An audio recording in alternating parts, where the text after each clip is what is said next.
नमस्कार साथियों।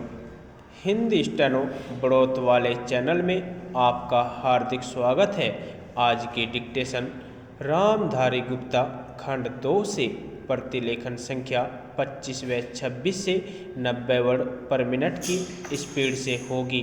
तो आइए शुरू करते हैं। डिक्टेशन शुरू होगी 5 सेकंड बाद। स्टार्ट। उपाध्यक्ष महोदय, आज स्वतंत्र भारत में जब हिंदी इस देश की राष्ट्रभाषा घोषित हो चुकी है, अब संघर्ष अथवा विरोध का समय नहीं रहा। आज का समय ठोस रचनात्मक कार्य का समय है। मैं जानता हूँ संघर्ष करना कठिन है, परंतु उसी एकाग्रता से रचनात्मक कार्य करना उससे भी कहीं अधिक कठिन है। यह भी स्पष्ट है कि संघर्ष के बाद यदि रचनात्मक कार्य नहीं होता तो संघर्ष की उपादेयता ही लुप्त हो जाती है और जो सफलता प्राप्त की गई हो उसकी सार्थकता संकट में पड़ जाती है। इसीलिए रचनात्मक कार्य के समय को वास्तविक परीक्षा का समय माना जाता है, जिसमें उन सभी सिद्धांतों, उद्देश्यों और आदर्शों की पूरी परख होती है जिनका सहारा लेकर संघर्ष को जीवित रखा गया हो। हिंदी के हितैषियों और साहित्य सेवियों के लिए अब यही समय है। मैं कह सकता हूँ कि शायद पहले कभी उन पर इतना गंभीर दायित्व नहीं आया था जितना कि अब हिंदी के राष्ट्रभाषा बनने से आया है। समस्त राष्ट्र ने सर्वसम्मति से हिंदी भाषा का जो मान किया है और हमारे संविधान ने उसे जो स्थान दिया है, वह हम सब के लिए एक सद्भावनापूर्ण चुनौती के समान है। यह निर्णय एक प्रकार से सभी हिंदी भाषियों और साहित्यकों में विश्वास के प्रस्ताव के समान है। इस आदर को हम कैसे निभाएं जिससे विभिन्न प्रादेशिक भाषाओं के बोलने वाले प्रतिनिधियों द्वारा किए गए उक्त निर्णय के औचित्य को सिद्ध कर सके। यह एक गंभीर प्रश्न है जिस पर सभी हिंदी सेवियों को विचार करना चाहिए। हिंदी साहित्य सम्मेलन बहुत बड़ी संस्था है जिसके निर्माण में इस देश के अनेकों यशस्वी विद्वानों और देशभक्तों ने योग दिया है। मैं समझता हूँ कि यद्यपि सम्मेलन की स्थापना हिंदी के प्रचारार्थ हुई थी, इसे हिंदी भाषी क्षेत्रों में प्रादेशिक भाषाओं के प्रचार का कार्य भी अपने हाथ में ले लेना चाहिए। इससे एक और हिंदी और दूसरी भाषाओं में पारस्परिक आदान प्रदान बढ़ेगा और दूसरी ओर सम्मेलन का आधार भी अधिक व्यापक हो जाएगा। मेरे विचार से यह कार्य राष्ट्रीय साहित्य, हिंदी भाषा और हिंदी साहित्य सम्मेलन तीनों के हित की दृष्टि से उचित होगा।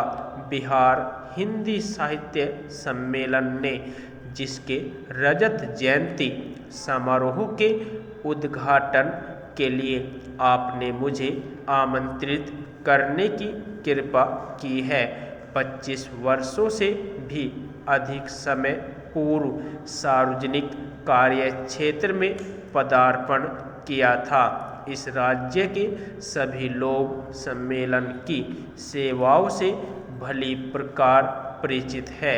मैं आशा करता हूँ कि यह रजत जयंती समारोह इस राज्य के साहित्य सेवियों को और अधिक बल देगा, जिससे वे साहित्य की समृद्धि द्वारा और हिंदी तथा अहिंदी प्रदेशों के बीच पूर्ण सद्भावना का वातावरण तैयार करके इस राज्य के लोगों की ही नहीं बल्कि देश भर की सेवा कर सकेंगे।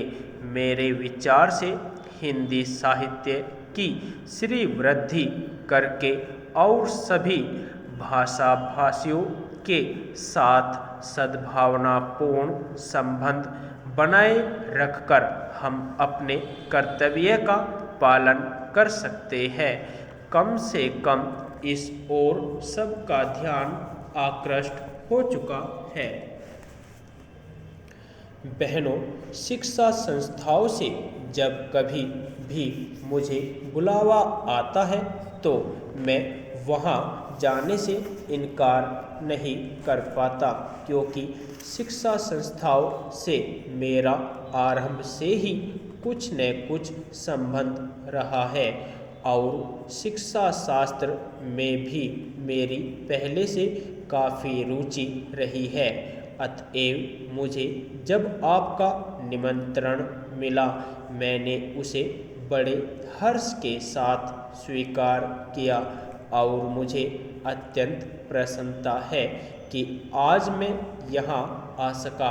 आप सब बड़ी सौभाग्यशालिनी है कि आप इस कन्या महाविद्यालय में शिक्षा पा रही है, क्योंकि इस महाविद्यालय का इस राज्य में अपना एक विशेष महत्व है और इसका इतिहास नारी जागृति तथा उन्नति का इतिहास है। इसकी स्थापना उच्च आदर्शों को लेकर एवं नारी जागृति तथा राष्ट्रीय उन्नति की पुनीत भावनाओं से प्रेरित होकर आज से बहुत साल पहले एक ऐसे सच्चे समाज सुधारक के द्वारा हुई थी, जिनके हृदय में मुख्यतः नारी जाति के प्रति विशेष गौरव और महान आदर था। आप सबको मालूम ही होगा कि हमारे देश में दो प्रकार की शिक्षा संस्थाएं विद्यमान है। एक तो वे जो अंग्रेजी शासकों द्वारा अपने उद्देश्यों की पूर्ति के लिए स्थापित की गई थी और दूसरी वे जो स्वतंत्र रूप से राष्ट्र प्रेमियों द्वारा राष्ट्रीय भावनाओं से ओतप्रोत होकर अपने देश की संस्कृति एवं सभ्यता को पुनर्जीवित एवं पुनः स्थापित करने के उद्देश्य से स्थापित की गई थी। आपका यह कन्या महाविद्यालय भी लगभग इन्हीं पवित्र भावनाओं से प्रेरित होकर बहुत साल पहले स्थापित किया गया था और आपके लिए यह बड़े सौभाग्य की बात है कि आप में से कुछ आज इस विद्यालय में अपनी शिक्षा समाप्त कर जीवन के कार्य क्षेत्र में प्रवेश करने जा रही है। उच्च शिक्षा प्राप्ति की उपाधि जो आपको मिल चुकी है, आपकी एक अमूल निधि है, जिससे आपकी गुरुता और भी बढ़ती है। आप में से जो आज प्रमाण पत्र लेकर जा रही है, वे इस विद्यालय के सीमित दायरे में से निकलकर जीवन के विशाल प्रांगण में कर्मठ कार्य क्षेत्र में प्रवेश कर रही है। आपके कंधों पर जीवन का महत्वपूर्ण उत्तरदायित्व है और मुझे पूरा भरोसा है कि आप अपनी शिक्षा और अनुभव के बल और आधार पर उसे योग्यतापूर्वक संभाल सकने में सफल हो सकेंगी। अब तक आपका विद्यार्थी जीवन रहा, अब आगे आपका व्यवहारिक एवं क्रियात्मक जीवन रहेगा और आपको अपने जीवन के कार्य क्षेत्र में अनेक समस्याओं का सामना करते हुए आगे बढ़ना है। मुझे आशा है कि आपने यहाँ जो शिक्षा दीक्षा ग्रहण की उससे आप शक्ति और स्फूर्ति ग्रहण कर स्वतंत्र देश की दायित्वपूर्ण नागरिकों की भांति उसे निभा सकेगी। यह सब आपके लिए तभी संभव होगा जब आप यह भली भांति समझ लेंगी कि आपको अपने जीवन में क्या करना है। आप सब यह भली भांति जानती ही होंगी कि प्राचीन काल में हमारे देश में स्त्रियों का कितना महत्वपूर्ण एवं उत्कृष्ट स्थान रहा है। यदि आपको डिक्टेशन अच्छी लगी हो तो हमारे चैनल को सब्सक्राइब करें तथा वीडियो को लाइक व शेयर भी करें। धन्यवाद।